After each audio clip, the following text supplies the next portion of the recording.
In class 7, we have completed one chapter in civics. So we are moving ahead. We have started one new chapter in geography, chapter 1, our environments. So we will start the chapter with the topic, what is the meaning of environment and to whom we say that they are the part of environments. Okay, now let's start the chapter, our environments. Now what is the meaning of environments? Environment means surrounding.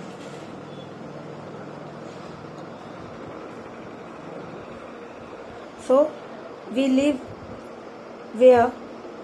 Just check out your surrounding, that's what you are having. Plants, that means living and non-living things, all. Animals are there, okay, buildings are there, roads are there, schools, hospitals. So whatever you are having in your surrounding, तो आपके आसपास जो भी चीज़ें हैं surrounding में, so that is been called as environments, our nature. So overall we will see that natural environment, first of all, the things which has been made by God or naturally, then things which made by human beings, just example buildings, roads, hospitals. So we will move in this way. Now natural environments, just if we move to the natural environment, the things which has been made by nature, for example lithosphere. What is the meaning of lithosphere? Hydrosphere, atmosphere, biosphere and human environments. So natural environments are having part of all this. Lithosphere means land. We will discuss one by one all these things. Hydrosphere, water. Atmosphere, air. So air, water, land. And biosphere. Biosphere means these three things we are mixed together. These three things, land, water, air, when they touch each other, that area is called as biosphere. It means we need all these things for living. We need air to survive, water too, and land also. So these things are needed for the living beings, and that area where living being is living is known as biosphere. Okay, so we will learn in this chapter all these things in details. So let's begin the chapter. Over here something has been given, the natural things and man-made things. Now look around yourself and see what you are having seen. Now natural things, what you are seeing, so do it in your book with a pencil and fill this one. For example, I am giving one hint. For example, natural things, plant. In the starting I have done plants, okay. Human made, the things which has been made by human. For example, take your example of your house. So like these things, just fill all these blanks, okay. Then we will move ahead. Do it yourself, it will be easy and you will learn, or you will having interest in it. Now we will move with the words of environment. What is the meaning of environment or the definitions? Exact. Now the word environment comes from the French word environneur, means surround. तो environneur means, ये actually word कहाँ से आया है? French का word है और इसी वर्ड से हमने environment को यूज़ किया. और इस वर्ड का मीनिंग क्या है? environneur का मीन्स क्या है? सराउंड. तो इसी तरह से environment से environment निकला है. environment which means surrounding. So the animals or human beings where they live, so their surrounding has been called as environment, okay. So therefore the environment means everything such as human beings, plants, animals, land, water, air which surround us. तो हमारे आसपास क्या क्या है जो हमें नहीं दिखता? सबसे पहले मान लो एयर, फिर we need water, and where we live? We live in the land. So we live with the help of these things, and we are not living alone. Plant is there, animal is there, okay. So these are the things which make us to live, and these all together are making our surrounding. तो ये सभी चीज़ हमारे surrounding में मिल रहा है, तो ये हमारा सराउंडिंग हो गया. तो इसी तरह से हम इसको बोल सकते हैं दीज आर आवर एनवायरनमेंट. तो सिंपल वर्ड में अगर हम जैसे आपसे कोई पूछता है कि what is the meaning of environment, you can easily speak out that environment the surrounding in which we live, the simple meaning. So environment means the surrounding in which we live. Clear? Environment means the surrounding in which we live. Now we will divide environment into two categories, natural and human. So we will learn this in the next topic, natural environment. Now what is a natural environment? What is a natural environment? Natural environment comprises physical and biological elements of the earth. Now again if we move in details, natural environments comprise किसे करता है? Physical से and biological, ये दोनों चीज़ों को मिला के अर्थ बना है. तो अब ये दो चीज़ें हैं क्या? Again we will move inside and see what are the physical environment. तो physical environment में क्या बोला? नॉन लिविंग थिंग, तो जिसमें जान नहीं है, या फिर उसे आप अबायोटिक भी बोल सकते हो. तो नॉन लिविंग थिंग या फिर अबायोटिक. तो ये non living thing and abiotic जो है, ये क्या है हमारा? ये फिजिकल एनवायरनमेंट्स है. तो ये नॉन लिविंग, तो फिजिकल एनवायरनमेंट किससे बना हुआ है? नॉन लिविंग थिंग से. ठीक है, such as non living thing में लैंड आ गया, such as non living thing में क्या आ गया? लैंड आ गया, एयर आ गया, वाटर आ गया. तो ये हमारा क्या हो गया? Non living things. और इसे हम क्या बोलेंगे? ये हमारा फिजिकल एनवायरनमेंट्स है. तो फिजिकल एनवायरनमेंट्स किससे बन रहा है? फिजिकल एनवायरनमेंट्स बन रहा है हमारा नॉन लिविंग थिंग से, या फिर हम इसे क्या बोल सकते हैं दूसरे नाम से? Abiotic component. क्लियर? तो physical environments includes non living things और अबायोटिक. अब हम मूव करेंगे बायोलॉजिकल एनवायरनमेंट से. बायोलॉजिकल एनवायरनमेंट किसे बोलेंगे हम? Means living thing. तो यहाँ पर हमने देखा कि बायोलॉजिकल एनवायरनमेंट में है वो चीज़ जो लिविंग थिंग है, या फिर उसको हम क्या बोलेंगे? Biotic component. तो हमने फिजिकल में अबायोटिक पढ़ा था, अब हम इन बायोलॉजिकल में क्या देखेंगे? ये अबायोटिक से बायोटिक हो गया, मतलब लिविंग थिंग्स. तो इसी तरह से ये लिविंग थिंग है जिसे हम बायोटिक बोला जाएगा. फॉर एग्जांपल इसमें कौन से एग्जांपल लेंगे? ह्यूमंस है, प्लांट्स हैं, एनिमल्स हैं, एंड माइक्रोबायस ऑर्गेनिज्म, मतलब जो चीज़ें एकदम माइन्यूटली बहुत छोटी है, जो अपनी आंखों से नहीं देख सकते, वो भी चीज़ें, लेकिन उनमें प्राण है, उनमें जान है. They are living. So these are all together included as biological environments. So यहाँ पे क्लियर हो गया कि natural environment comprises physical and biological environments. So we came to know about what is the physical environment and biological. तो physical environment means non-living thing हो गया, example land, water and air. Okay. Biological means living environments. Living environment सबसे example अपने ले लो कि human beings are living examples. फिर plants आ गया, animals आ गया, और जो चीज़ हम नहीं देख सकते अपनी आंखों से but फिर भी वो है, they are living. That is microfibrous organisms, जो चीज़ें हम अपने आंखों से नहीं देख सकते but with the help of means microscope से देख सकते हैं. ठीक है. फिर हम आगे बढ़ते हैं. इसमें क्या है कि no they together make up the following 4 domains और रिलम्स ऑफ द अर्थ. तो ये जो हमने पढ़ा लिविंग, ठीक है, and non living. Living and non living में हमने क्या देखा? ये दोनों से ही क्या बना है? ये चीज़ें बनी है जिसे हमने कहा कि दे हैव मेड 4 डोमेन्स, जो जिसके through we are living on the earth, we are surviving. तो वो चीज़ें क्या है? First lithosphere land, hydrosphere water, atmosphere air, and biosphere means we are human beings are living. जैसे अभी यहाँ पे देखो पिक्चर दिख रहा है आपको, क्या दिख रहा है यहाँ पर? कि ये जो है लिथोस्फीयर है, लैंड है, ठीक है. ये क्या हो गया अपना? हाइड्रोस्फीयर वाटर हो गया. ये माउंटेन्स है, अ पार्ट ऑफ किसका है?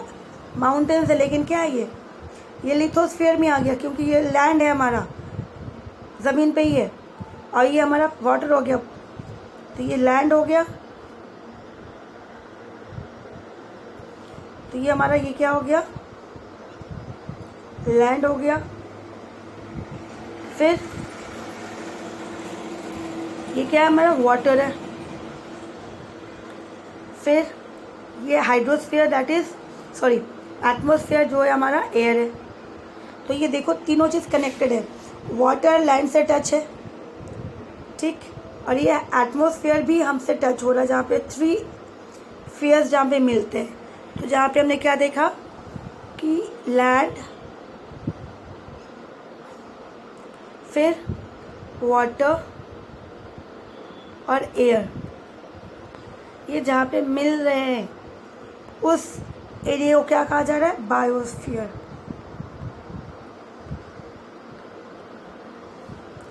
उस एरिया को क्या कहा गया, बायोस्फीयर। तो बायोस्फीयर इट मीन्स कि लिविंग बींग्स, जो लिविंग बींग्स है, लिविंग थिंग्स है, जो लिविंग थिंग्स है वो कहाँ रहेंगे फिर सर्वाइव के लिए। उनको ये तीनों चीज़ चाहिए, लैंड चाहिए, वाटर चाहिए, एयर चाहिए। तो ये लिविंग जितने सारे एनिमल्स है, प्लांट्स है, माइक्रोफाइबर्स है, ये सभी को क्या चाहिए, ये सभी तीनों चीज़ चाहिए, नीडेड है। तो इसीलिए हमने क्या देखा, व्हेन दीज 3 आर जॉइन तो वो क्या बनाती है, बायोस्फीयर। तो हम इजीली बोल सकते हैं कि बायोस्फीयर मीन्स लिविंग ऑर्गेनिज्म, क्योंकि लिविंग थिंग कहाँ पे रहेंगे, बायोस्फीयर में ही रहेंगे। तो इसी तरह से इसको दिया गया इस तरह से ब्रैकेट में लिविंग ऑर्गेनिज्म, क्योंकि biosphere can not survive without this 3। तो ये 3 बनाता है क्या, बायोस्फीयर। ठीक है, फिर हम आगे बढ़ते हैं। किसमें, lithosphere. Lithosphere means the solid layer of the earth. जैसे हमने कहा लैंड, तो लैंड जो है, माउंटेन्स भी आता है, एम्प्टी माउंटेन्स, पीटी प्लेटो, ठीक है, ये भी लैंड है, ये भी लैंड है। फिर इसके साथ साथ माउंटेन, प्लेटो, प्लेन, ये भी लैंड है, ठीक है। फिर डेजर्ट ले लो, वो भी लैंड है। आइलैंड ले लो, आइलैंड इज ऑल्सो लैंड। तो इसी तरह से लैंड और डाइवर्स, वास्ट, बहुत है। तो इसलिए यहाँ पे सिंपल सी लैंग्वेज में बोल दिया है कि the upper most solid layer of the earth. तो अर्थ, ये अर्थ, इसको मान लेते हैं ये हमारा सॉलिड अपर पार्ट है। तो अर्थ में जो है, ये जो है अर्थ का आउटर एयर जो है, इसको क्या बोला जाता है, क्रस्ट बोलते हैं। क्या बोलते थे, क्रस्ट बोलते हैं। वापस से देख लेते एक बार।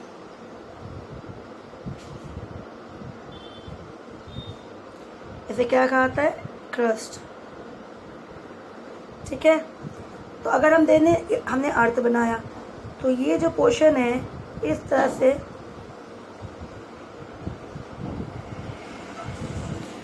तो ये हमारा आउटर लेयर जो है इसको क्रस्ट बोलते हैं। ये अंदर वाला जो एरो दिखाऊंगी मैं, ये हो गया इनर लेयर। लेकिन ह्यूमन बींग्स जो हम सरवाइव करते हैं, हम कहाँ रहते हैं, हम आउटर में रहते हैं। तो हम आउटर क्रस्ट में रहते हैं। कहाँ रहते हैं, आउटर। इसी आउटर क्रस्ट में माउंटेन्स है, इसी में प्लेटो है, पीटी प्लेटो है, इसी में माउंटेन फॉरेस्ट है, इसी में वाटर्स मतलब ओशंस हैं। तो ये आउटर लेयर में ही सरवाइव करते हैं, इनर में हम नहीं जाते, क्योंकि inner is already has been solid. ये सॉलिड है क्योंकि ये कोर है। ये हम पढ़ेंगे डिटेल्स में नेक्स्ट में, जब आपके चैप्टर्स आएंगे अर्थ के बारे में, ठीक है। तो इसी तरह से तो ह्यूमन बींग्स कहाँ रहते हैं, ह्यूमन बींग्स रहते कहाँ पे, ह्यूमन बींग्स रहते हैं आउटर लेयर में, मीन्स इस लेयर में, आउटर्स में। तो ये सॉलिड लेयर्स है। तो इसी में माउंटेन्स, प्लेटो, डेजर्ट सभी आ गया। तो इसीलिए यहाँ पे कहा जा रहा है कि अपर मोस्ट सॉलिड लेयर जो अर्थ का है उसको, और उसी लेयर को कहा जाता है लिथोस्फीयर। तो क्रस्ट को ही क्या नाम दिया गया है, लिथोस्फीयर, ठीक है। अब वो क्रस्ट बना किससे है, it is made up of solid rocks material. और रॉक्स से ही जब ये बना है, सॉलिड रॉक से बना है, rocks breaks down into small tiny particles. Rock क्या होता है, रॉक्स जो है ब्रेक डाउन होता है, टूटती है। बड़ा पत्थर धीरे धीरे छोटे में जाता है, छोटा से छोटा होता है, फिर बाद में धीरे धीरे स्मॉल पार्टिकल्स हो जाता है, और small particles turn into a soil. क्या बनाता है, सॉइल बनाता है, ठीक है। तो इसी तरह से big rocks break down into small rocks, ठीक है। फिर स्मॉल रॉक्स इनटू और minute smaller, then after that a small means dust particles just be when they assemble together they formed as soil. This is a soil form होती है. तो ये चीज़ें था और इससे हमारा लिथोस्फीयर बनता है. अब इसके अंदर क्या है, अब यहाँ पे देखो एक चीज़ वापस, जैसे मैंने कहा था कि लिथोस्फीयर जो है आउटर लेयर है अर्थ का, ठीक है. इसमें माउंटेन्स भी है, प्लेटो भी है, पीटी प्लेटो भी है, प्लेन भी है, प्लेन एरिया भी है, एंड ओशंस भी है. ओशंस, वाटर है ना, पानी भी है इसमें, इसी के ऊपर है. तो इसी तरह से इसी आउटर लेयर के ऊपर हमारा लैंड भी है, माउंटेन्स भी है, प्लेन एंड ओशंस भी है इसी के ऊपर. तो ये इसी के ऊपर है. इंक्लूड्स कंटिनेंट्स, तो अलग अलग कंट्रीज़ है, कंटिनेंट्स है एंड ओशंस भी है. So what we have seen about 71% of the total area of the lithosphere is covered by water. तो अब जो है, जैसे आपने पता है कि अर्थ, इसका जो आउटर लेयर है इसमें लैंड भी है, वाटर भी है. तो यहाँ पे 71% जो है इसका अर्थ क्रस्ट का, एटमॉस क्रस्ट, इसे क्रस्ट भी कहते हैं या फिर आप लिथोस्फीयर बोले इसको, ठीक है, लिथोस्फीयर. ये जो है 71% जो है ये वाटर है, मीन्स ओशन वाटर. और बचा कितना, 71 हो गया, तो 100% में 29% जो है वो लैंड है. तो ये हमारा lithosphere having water and land.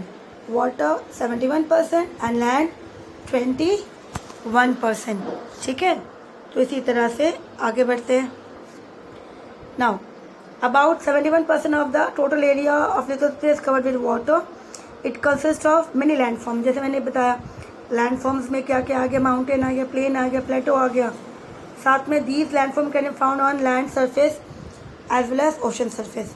तो जैसे ओशन है, मान लीजिए ओशंस हैं, तो उसके नीचे भी तो ज़मीन है, तो ज़मीन तो सभी के नीचे है. अब वो वाटर है, ये पानी है मान ले, तो पानी के नीचे भी तो ज़मीन है, लेयर्स है. तो ये क्या है कि ये भी क्रस्ट है, क्योंकि अर्थ, अब ये इस तरह से मैंने इसको कर्वी कर दिया, ठीक है ना. तो ये हमारा क्रस्ट लेयर है. तो क्रस्ट के ऊपर ओशंस है, उसका मतलब ओशन का नीचे जो टच कर रहा है ये क्या हमारा लैंड एरिया है, ठीक है.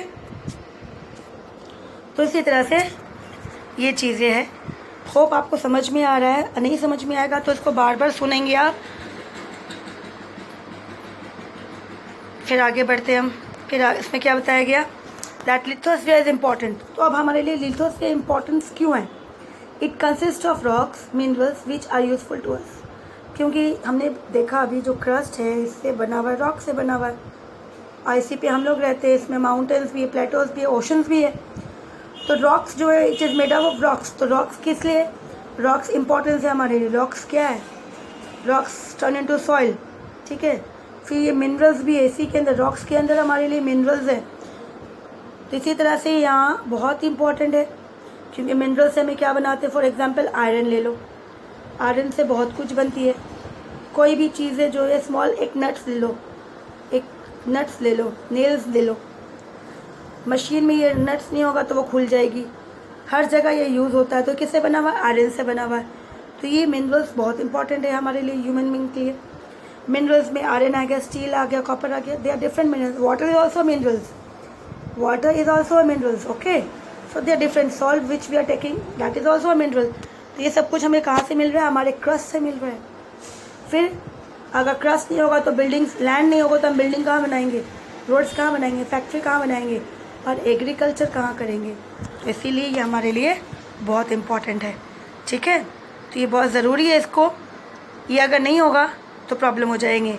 तो आज जो है इसी चीज़ को हम लोग बार बार देख लेते हैं ताकि आपको समझ में आ जाए. होप एक बार वापस देख ले तो ड्राइंग बना के बेटा, कि देखो ये हमारा अर्थ. तो ये हमारा अर्थ किससे बना हुआ है, जिसे हम लोग क्रस्ट के नाम से कहते हैं, क्रस्ट. इसी को लिथोस्फीयर भी कहा गया है. क्या कहा गया, लिथोस्फीयर. क्रस्ट में जब ये किससे बना हुआ है, रॉक से बना हुआ है. ठीक है। रॉक्स टर्न इनटू सॉइल हमने आगे पढ़ा, रॉक्स टर्न इनटू सॉइल। अब यहाँ पे माउंटेन, जैसे मैंने माउंटेन्स है, प्लेटो है, plateau is just like this stable like structure, इस तरह से होता है। फिर यहाँ पे मान लो ओशंस है, ओशंस है, माउंटेन्स भी है, फिर साथ में फॉरेस्ट भी है ना, ये चीज़ें हैं। तो ये हमने देखा कि क्रस्ट जो है, लिथोस्फीयर जो है, it is having land also and ocean land also. जैसे मैंने कहा था ओशन ये है पानी, तो पानी किसके ऊपर है? क्रस्ट के ऊपर है, मतलब लैंड के ऊपर है, सॉलिड रॉक्स, उसके ऊपर ओशंस है। तो इसीलिए पूरा एरिया तो ज़मीन ही है, सॉलिड है, उसके ऊपर है माउंटेन्स है। तो वो तो पता चला कि ठीक है रॉक्स ही नीचे। ओशन के नीचे भी जो लेयर्स है वो हमारा सॉलिड रॉक्स है, मतलब क्रस्ट है, लिथोस्फीयर का सरफेस है। तो इसी तरह से अब इसी रॉक्स में हमें क्या मिलता है हमारे लिए? इसी रॉक्स में जैसे मैंने कहा माउंटेन्स है, फिर इसी रॉक्स के ऊपर ओशंस है, इसी रॉक्स के बाद फॉरेस्ट भी है। तो हमसे इससे मिनरल्स मिलती है। अब मिनरल्स हमारे लिए बहुत इंपॉर्टेंट होती है। जैसे मैंने कहा एग्जाम्पल आयरन का बताया, फिर हमने बताया water is also minerals, salt is also, steel, copper, aluminium. तो ये चीज़ें हैं, ओशन के अंदर भी है, बहुत कुछ पाई जाती है मिनरल्स। तो ये सभी हमें कहाँ से मिलता है? हमारा लिथोस्फीयर से ही मिलता है। ठीक है, तो आज जो टॉपिक हम यहीं तक करते हैं, हम कल आगे बढ़ेंगे और आप इसे देखें ताकि आपको समझ में आए अच्छे से। ठीक है, till then take care, bye.